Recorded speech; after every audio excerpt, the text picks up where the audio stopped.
neighbors. I'm Sandra Onal. Don't we always have the best time? You're like, and I'm so happy you're here with me. I'm so glad to be with you. What a fun time we're having. We have a lot of laughs that happen here. So I am Sandra Onal, your host for today, and I am joined by guest co-host Rebecca Keener. Thank you for joining me. It's okay. Hey, y'all. I love it. Have you had a good day so far? It has been wonderful. Good. Such fabulous guests all day and just learning so much, and I can't wait for our next one. She's one of my favorite people on the face of the earth. I feel like we already know each other. Jacqueline, so good to have you on the Friends and Neighbors Thank you show. so much. It feels like I'm with family and sisters, and so good to finally connect with you. We are. Absolutely. Now, you have a very deep passion for what you're writing about, patriotism, as well as God and country. Yes. And I love that you have that deep passion for it. You've written several books. First one, God and Country, All Things Are Possible. They are. And I love this cover. And then that fell into the military family, and then Courage for America. That's a word for right now. We need courage for America, don't we? Absolutely, igniting the spirit of America for God and country. So talk to us a little bit about your life and how God really started fanning the flame of being proud to be an American, right? Yes, I think I have to give my hats off to my mother. In fact, I was just taking care of her. She's 92, and she told me, she's from Ridgefield Park, New Jersey, and she told me they're known as the most patriotic city in America. So they had big 4th of Julys, and so she was very patriotic, and I'm sure that rubbed off on me. She's a beautiful lady. You're so sweet. She would love to hear that from you. I'll tell her. And she looks like she's 30 years younger than Well, 92 and a half, and she was independent living until just last month. So she is very full of youth and life, and I think it's because she has, great values and stands for strong things like America. And so how did I get started? It was part of who I am all my life, from Girl Scouts to, I wrote a speech once when I was in high school, what's right about the youth about America, Miss National Teenager that was. And so that just kicked off when I started doing it more publicly, but really it was when the Twin Towers fell. And we just passed the commemoration of that, and so many lives, 3,000 souls were just wiped out. For what? It was senseless. And I just felt helpless. Lord, what can I do? What breaks your heart, Lord? And the Lord said, America breaks my heart. And I said, Lord, that breaks my heart too. Send me. And so I wrote that program called Spirit of America Days that you see in the subtitle. But I really wrote it to get people to turn back to kind of Norman Rockefeller, kind of those olden days of Americana. I wanted my kids to play in the neighborhood that they were comfortable and safe at. I wanted them to know their neighbors. I wanted them to have block parties and potluck dinners. And we still do that to some degree, but not nearly like we used to. We need to know our neighbors, and that was the vehicle to bring America back together. It's uniting together and taking the time. We find ourselves at this time in our culture, we're so connected, but yet so disconnected because of technology. Interesting that you said that, because about 5 years ago, my husband and I made a point that we absolutely have no TV in our house. I forgot that about you. We have, so our daughter has just grown up knowing that when you come home, you can play the piano, you can do this, you can do that, and then when we want to watch television, we schedule it, so we're not a connected family that way. And I can see how she's growing in the love of, I'm going to go outside and bike now, or I'm going to go check on this here, and I'll go play and try to. That's how we grew up. Exactly, but that grows so much. Your passion for people, your passion for your patriotism as well. So and the passion I have for families. I mean, I have 5 of my own children and 4 grandchildren this week, I think, is my count. I cannot believe that. Congratulations! My grandson's coming this week. But the whole point of that is family is so important, and it is at the heart of America. So what is the enemy trying to do? Divide families through divorce and distraction and confusion and temptation. And so what you're doing to commit your family with no TV or except scheduled TV is ideal. And that's actually one of the tenets that I have is, let's get back to Friday family nights. Let's do things with our neighbors on the weekend to improve our communities. So that's one of the tenets there. I think there's 52 in Spirit of America Days. I love that. One of them was return to the family meal table together. That's right. Thank Let's you just for talk about Yes, Talk about that. In fact, I have some news brewing, but I don't know if I'm ready To reveal it? reveal it Okay. just now. But you will see some new projects from Sweet Life USA, and they will be centered on family. Because the Lord told me 2 years ago when I went to Texas to pray over the Capitol, to reverse Roe versus Wade, that was coming 2 years ago, and that I was to steward the word courage. And so that's why I wrote Courage for America.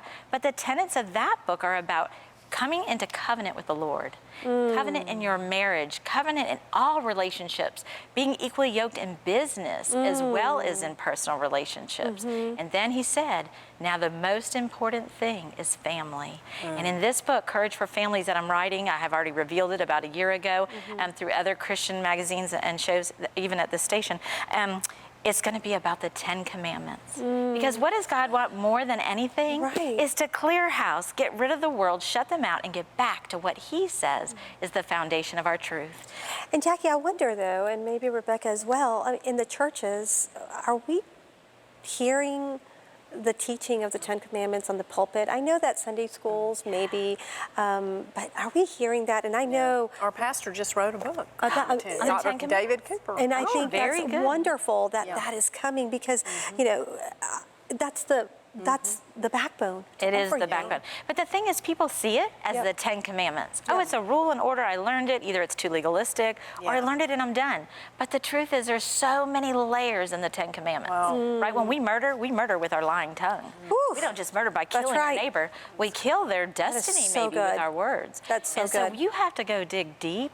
But the truth of that is, the subtitle of that book, Courage for Families, is How to Clean House and Parent God's Way Now. And that it can be really, I mean, you have to really want to do that. You have to. It's a commitment. It is a But in commitment. this hour, we don't have much time. That's right. Because think about it. You could give your child the best education, every gift for their birthday, trips galore, whatever. But if you haven't taught them how to love and honor the Lord and to be prepared for the end days that are coming, maybe even in our own lifetime, we have failed them. And I feel like when people say, oh, these teenagers are, reckless or lawless or whatnot, I say, wait a minute, we have a responsibility in that. What did we hand down to them? Did you stick by your child? Did you teach them the 10 Commandments? Were you there to really parent them in the hard times? Because everybody, whether you're young or old, are really just trying to navigate this world because we're not in this world, right? We're just of this world, but we're not really attached to this world. And kids are looking for their identity, and social media have taught them that they need the world's identity, and that's wrong. Yeah, you're absolutely One thing I love about your testimony, and I've heard you tell bits and pieces here and there with the Christian View, we go back to the Christian View. You were a military wife. Were you Miss West Virginia? I was Mrs. Virginia International. International. I knew you started in pageants. Yeah. You're a military wife, later a single mom. Yes. And so you speak from a place of experience when it comes to a passion for our country. And you have a son in the military. Thank you so much. Yeah, Yes. so talk the about military family has become a passion of mine. I did live it for 23 years. Yeah. I had my second son when his daddy was off at Desert Storm. He didn't know for 7 days he had a son.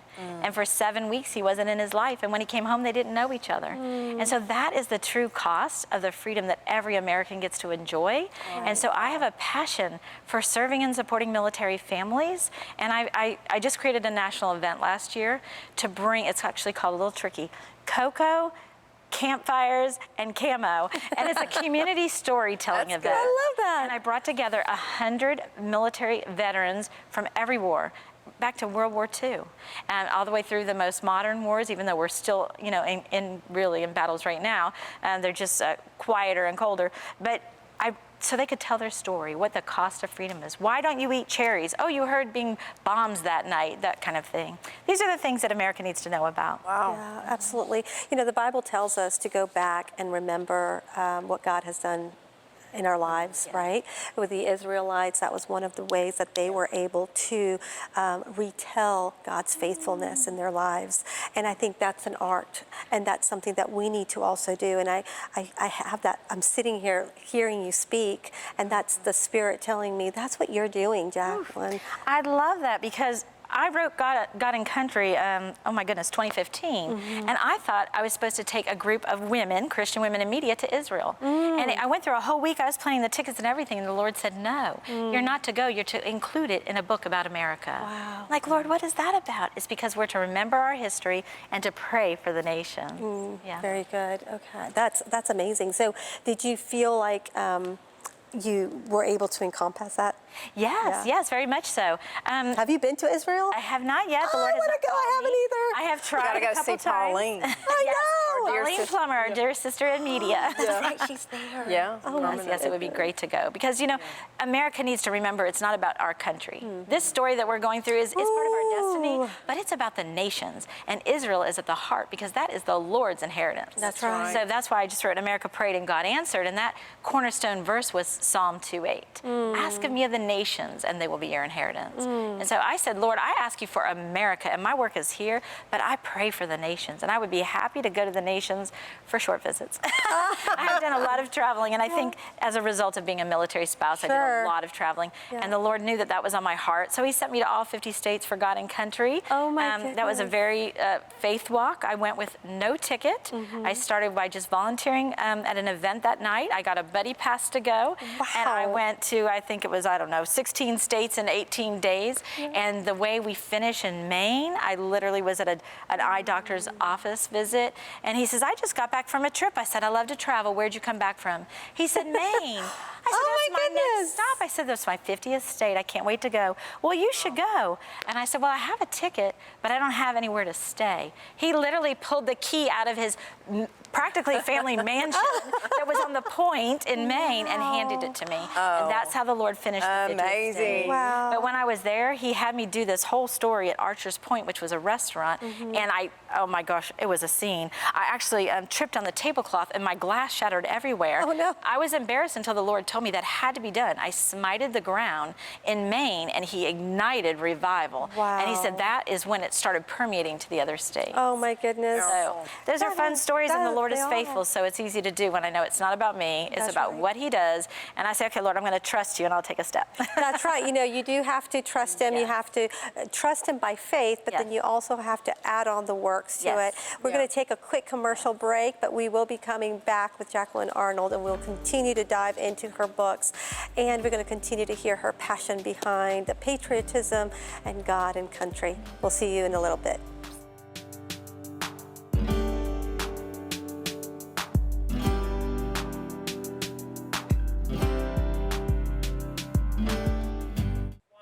Welcome back to Friends and Neighbors, and we're having a delightful conversation about patriotism, God and country. All things are possible with Jacqueline Arnold. Thank you for joining us. Thank you so much. All things are possible with the Lord. I just say That's yes. right. That's That is right. the title of my book, but it's because I trust the Lord. Absolutely. And He's faithful.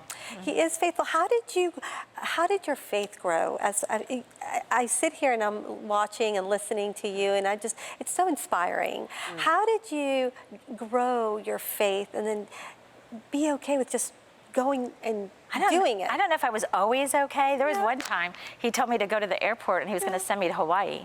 Now, I had been a pageant holder, right? Top 10 of Mrs. International and Mrs. Virginia, among others. And so I was used to my crown and my little suitcase, first class sometimes. And he's like, no, grab your backpack. You're going. I said, I'm tired, Lord. I don't even have a ticket. He said, go to the airport. And the story's in the book, but within 1 hour, I had a ticket and the Lord sent me first class to Maui. Oh, my goodness. But the reason why, and it ended up 5 days at the airport, it was no luxury at that point, but he sent me back to pray in Honolulu, Hawaii. And I wasn't really sure. I went to the Capitol. I didn't know I was really at the Capitol. I turned around and I saw the chambers, the House and the Senate, and out of nowhere, a big spiritual whirlwind came up, and there was a little pinwheel artist display there, and it started spinning. I was like, Lord, I know you just took my prayers to heaven. So all these things added together, it's almost impossible to say no. There's 1 or 2 times that I stomped my foot, and then I'm like, okay, I'll go, like when I wrote my second book, and then he helped me write it in 6 days. Wow. And you know, some of my books have won awards, and he's done that just to give me greater platforms. So God and Country won an author's award in October, and this is how we know congrats. God is faithful, thank you. It was full circle because it was on the anniversary, 10 years to the day I started writing books. Oh, my And goodness. it just so many, just little unique stories like that I have to say, Lord, this has to be you. Right. This has to be you. You know, I think about how the Lord has used you as a writing coach, and you're still doing that. I am. I have active clients right now. Yeah. So I call myself a 90-day author coach for aspiring Christian authors. Like that. Because we all have a God-given story. And 8 out of 10 people want to write a book but don't know where to begin. And I don't know how I learned, but the Lord one day said, go to, get started. And I went to a weekend retreat, and the lady says, you're never going to write a book in 3 weeks, but I'll give you some advanced work. I said, you don't understand, I'm going to write 2. And she said, that's impossible. It's going to take a miracle. I said, perfect. I know exactly the God who gives me miracles. And I wrote 2, and Military Family was one of them, and it won an Author's Award, a Christian Independent Publishing Award. You gave me some great wisdom when I was writing. I'll never forget. I can still hear your voice saying it to me, but you said brevity. Brevity. I was kind of at a place where I was stuck, and I gave you a call, and I said, I remember that call. I was driving somewhere. You were going God was somewhere sending me. by faith. Yes, again, amen, I was, and I was like, wow, this is so inspirational.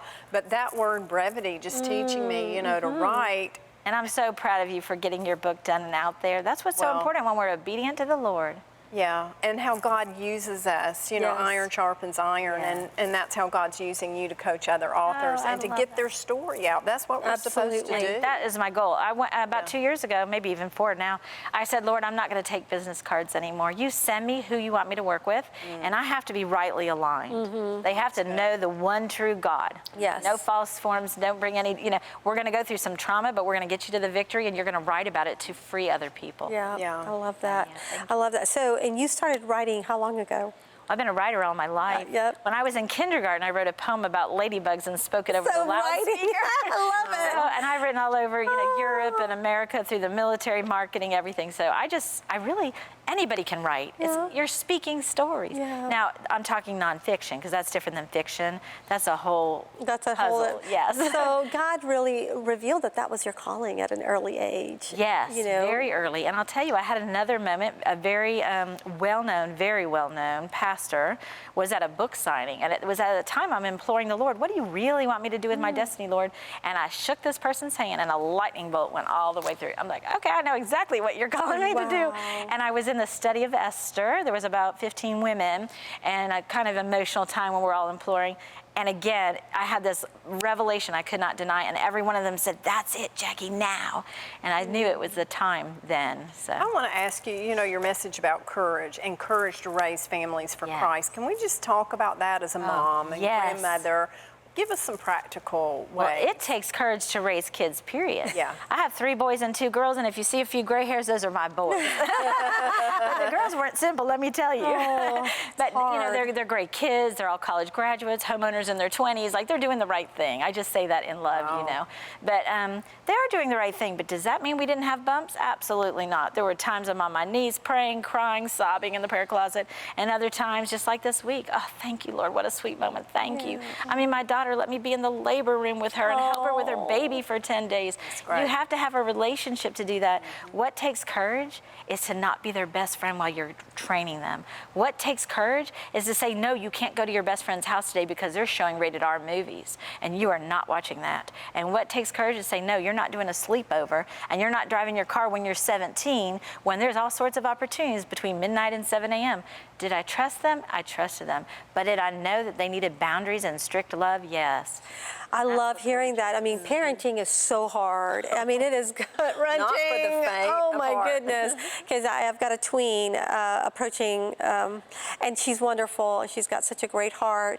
But it's, I looked at my husband. I was like, okay, I'm ready. That's it. And that's I'm like, I'm ready. You have to put on your armor. You have to get on your knees and pray. Yes. And you have to realize that everything they're going through is just because they're trying to figure out who they are. Exactly. How do they fit in this world? Yeah. And Mom, I want to be safe, but I got to push away from you so I can become who I need to be. Yeah. And if you're telling me to do this, then I must have to do the opposite. Right. And then social media is chewing on That's us the in thing. school. That is. I mean, That I is. feel. What about social media and cell phones? Well, I'll tell you this, I've learned from mistakes, not really mistakes, but what would I tell parents today that I'm going to put in my book? Take those cell phones away and put them in a local place in the house every night by 9 p.m., depending on your child's age. Don't let them have them until they drive cars, which is what I did. Why do they need a cell phone before then? Just to fit in with the group? Well, then where's their identity? They do not need a phone to take them away from their family. You're talking to the choir. We made a decision, my husband and I, about 3 years ago, that Eliana wouldn't do cell phones. There's no need for cell phones, and because wherever she is, she knows our phone number, she can contact us. But there is this wonderful program, I don't know if you all have heard of it, it's called Wait Till 8th. And it's Wait till 8? Till 8th. 8th grade. 8th grade. I love and that. you don't have to wait till 8th grade. You can wait actually until 12th, but all these women across the nation are joining together. So you can then say, I have made a pledge that my daughter or my child will not have access to. The cutest thing that's happening now is, I don't know if you all remember this, but when I was in middle school, high school, there was those little light up phones that you could see all the little, it would glow in the dark, you know, when it would ring. So I showed it to my daughter and I was like, this is a cord and it's a landline. And she was like, oh, could we have a landline? I said, you know what? Let's talk to your other bestie. Maybe she could get a landline. And then there's acceptance and y'all and can they're cool then, together. Exactly. And I was like, y'all could even call and leave a message on the answering machine when you get home. And she was like, oh, so that's so exciting for her. There's going to be a comeback on the wall phone. I am praying for a pendulum, the pendulum to fall back. And I think you know, technology is great, but you can't give them the world. My little 10-month-old grandchild he's grabbing for the phone, and they see the videos and the digital and the light, so it's exciting. But what you just described really is creativity. And so courage at parenting is really creativity and it's perseverance and not giving in. And realizing if you just hold out 2 seconds longer than them, they will retreat and say, thank you, Mom. It happened with my son. He was, oh gosh, somewhere maybe 10th grade. And finally, I just couldn't stand it. So I put a I love you note, stick-it notes all over his mirror until he finally responded. Well, when he moved out of a house in high school, guess what was still on that mirror? I love you, Mom. So you know what? Other teen, especially boys, they might show you that cold shoulder or that stubbornness, but really they're just saying, I want to be seen. I want to do the right thing. I want to grow up. And they do really want to please. But parents have to toe the line because love is boundaries. I tell you, that is hard. And I'm glad that you're writing about it. I'm glad that you're here to be an encourager.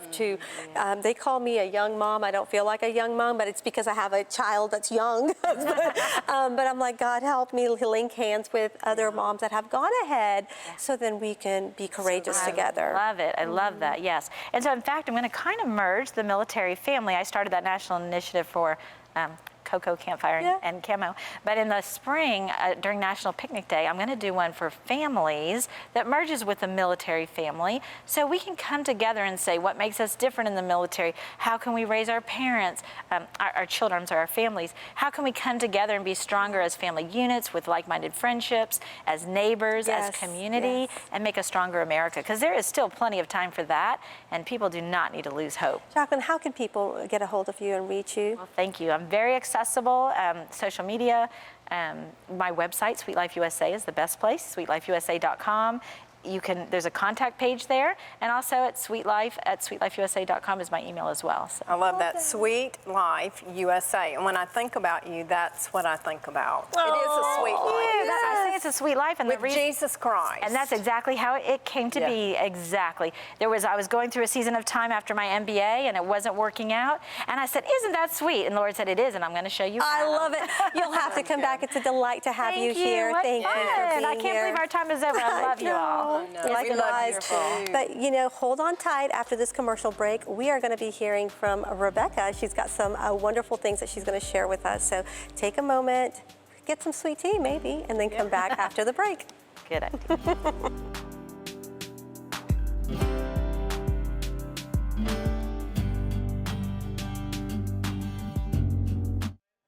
Welcome back to Friends and Neighbors. Rebecca, it's been so wonderful to have you in the program. And it's been great to get to know Jacqueline too. She's got such a passion and a heart for I love Jackie Arnold. Yes. And we were talking about how many books she's written. I think 7 or 8, I don't know, but just an amazing author. Absolutely. And God is using her in the United States of America Well, and internationally, but especially her passion. Exactly. Coming from a military family.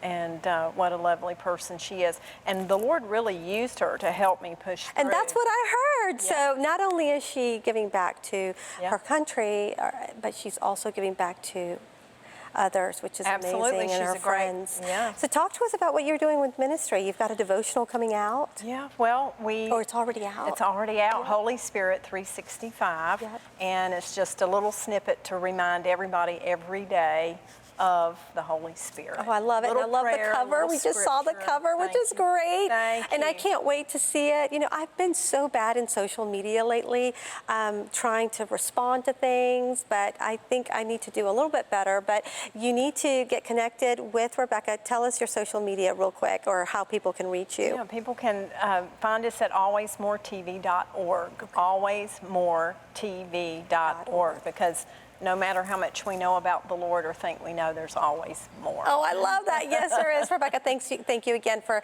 being with me. It's been fun. I was your sidecar Oh, today. I love it. I love liked it. No, That well, was you've been more fun. than that. And thank you so much for joining us. We look forward to seeing you at the next episode. You know, we, on behalf of Sherry and I, we always are grateful for you and for being with us and supporting us. Check us out on Friends and Neighbors on Facebook and our social media. That would be fantastic as well. Take care. We'll see you next time.